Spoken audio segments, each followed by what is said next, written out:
Halos 300 super health center ang nadiskubre ng Department of Health na hindi kompleto at hindi mapakinabangan kahit pinondohan ng milyong-milyong piso. Kabilang dyan ang pasilidad sa Marikina na 2024 pa tapos ang pundasyon pero hindi na naituloy ang konstruksyon. Nakatutok si Maki Pulido. Tinubuan na ng mga halaman at damo ang loteng dapat may naitayong Super Health Center sa Barangay Concepcion 2, Marikina City. 21.5 million ang pondo para sa Phase 1 ng construction o ang pundasyon ng itatayong gusali na natapos unang bahagi ng 2024. Natapos naman ng Marikina LGU ang Phase 1. Pero nang puntahan ito ni Health Secretary Ted Herbosa, halos matakpan na ng halaman ang ginawang pundasyon. Di ba yung manananggal hati, yung itaas wala, yung ibaba na iiwan?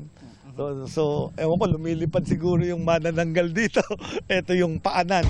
DPWH ang dapat gagawa ng Phase 2 o ang mismong 4 na palapag na gusali. Pero hindi umano ito masimulan dahil hindi pa naibibigay ng unang kontraktor ang ilang dokumento. Hindi naman maumpisahan ng DP, nagrereklamo yung DP sa akin kasi ayaw ibigay nung previous Phase 1 contractor yung as-built plans kasi yung ano yung na-build niya sa foundation. Ang Super Health Center sa Marikina, isa lang umano sa 297 Super Health Centers na hindi kumpleto at hindi mapakinabangan ayon kay Herbosa. 12 to 20 million pesos ang budget kada isang proyekto na insertions daw sa 2022 General Appropriations Act o GAA. Dahil insertion, paliwanag ni Herbosa, hindi dumaan sa planning ng DOH at nagulat na lang silang may ganitong proyekto at pondo sa national budget. Ang inutos ko sa Health Facilities Enhancement Project, i-prioritize ang for completion and for operations. Kasi I didn't want to do new ones. Kasi baka ganito rin ang mangyari.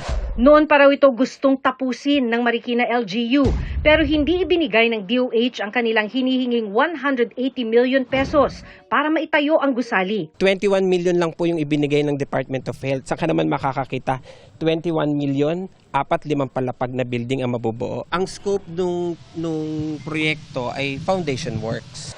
Dahil wala pa ring binibigay na pondo ang DOH, sumulat na ang Marikina City LGU sa DOH na City Hall na ang magpopondo at magtatapos ng proyekto. Ang Department of Health, tingin ko malaki ang pagkukulang dito kasi hindi nila napondohan ng tama. Kaya nga po ang city, ang gagawin po ng city, naglaan po kami ng 200 million para po makomplete lang ang proyektong ito. Ayaw magturo ni Herbosa kung sino ang dapat managot sa mga hindi mapakinabangang Super Health Center. Pero sa Biyernes, isusumite niya sa Independent Commission for Infrastructure ang kanilang mga nadiskubre.